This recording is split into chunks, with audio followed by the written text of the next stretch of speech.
I know a lot of people make common mistakes when buying land. A lot. Mwingine amechukua retirement plan yake yote imeisha. School fees yote imeenda. Savings yote imeenda. Hapana. Let's take a moment and actually look into these mistakes and how we can get to avoid them.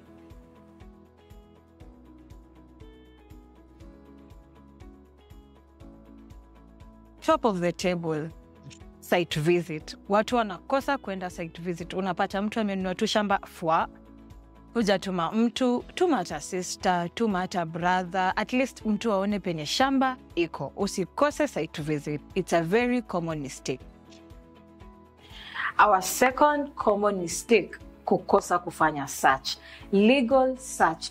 Watu hawajui kama the land is legally owned by who, unaenda tu unanunua shamba.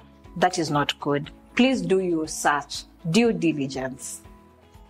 Another mistake ni watu kununua ploti kutoka kwa shamba iko na a mother title deed.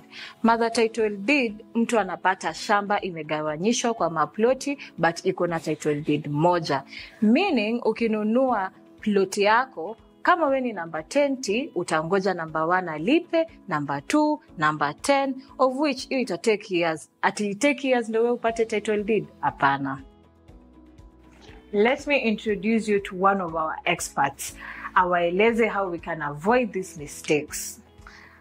Karibu sana Mr. Robert. Asante, bariaka. Nzuri, tueleze ma 1, 2, 3 hapa. Watu wajue vile wanaweza avoid these mistakes wanafanya nje. Kwanza, jambo la kwanza, fanya hivi. Wewe ambao unataka kuja kuona shamba yako, usitumane wala usikose kukuja. Make sure you come, you see vile tumefanya kwa ground, you choose your plot vizuri.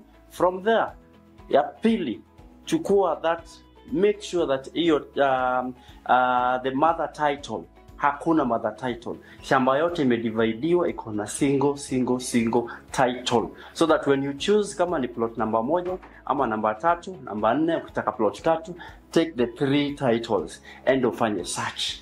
Unaona? Ukishafanya search, from there now you come and pay. Sawa sawa? Kuna jambo lingine? Sindio tu just simple. Kila kitu.